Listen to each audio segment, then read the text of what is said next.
The Silhouette Curio's spacious interior allows it to cut materials up to 2 millimeters thick when using the Silhouette Deep Cut Blade, sold separately.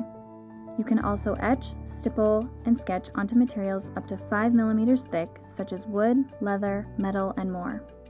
There are 2 thicknesses of spacing platforms that come with your curio, 1 millimeter and 2 millimeters. In addition, each mat has a 1 millimeter platform permanently attached. Silhouette Studio will recommend a platform thickness for your project type. For example, if Silhouette Studio recommends a platform setting of 4, you would count the platform adhered to your mat as 1, then add a 1 millimeter platform and a 2 millimeter platform to give you a total of 4.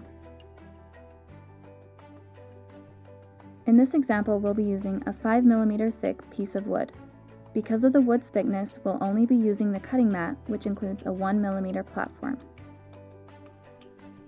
For this project, we used the curio to make a stencil on the wood surface, which can then be used as a guideline for carving or wood burning. See the other videos in our Curio series to learn more about your Silhouette Curio.